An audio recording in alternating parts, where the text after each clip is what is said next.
En wie is jy en waar kom jy vandaan? Ek is Venutes Arendse. Ek is oorspronklik is ek van die Kaap, maar ek het groot geraak in Namaqualand. Nou, hoekom het jy in die Kaap gelos? Is dan so 'n mooi plek?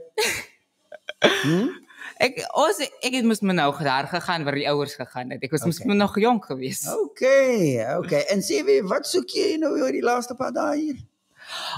Ek het deelgeneem aan die hackathon competition. Wat ons hiernatoe gekom het om ons project te kom, hoe kan ek nou sê, voor te stel, om te kan uitbrei hoekom dit belangrik is om meer influential mense deel te bring van die project en funding te kry om die project groter en sterker te kan maak. Okay, en wat het toe 'n halfuur gelede gebeur? Onder die vier spanne geweest, né? Ja, daar was 4 spanne geweest. En toe wat gebeur toe? My span het eerste plek gewen en die eerste plek span wen 'n trip Italy toe om daar deel te neem van die internasionale hackathon competition. Grote griet.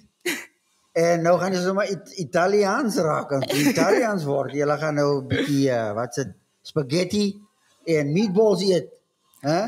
Ons dink so. En sê my, jy is opgewonde, né? Ek is bitterlik opgewonde. En wat sê jou familie? Jou familie gebel? Vriende gebel? Ja, ek het gebel en everybody is excited. They just congratulates me every day.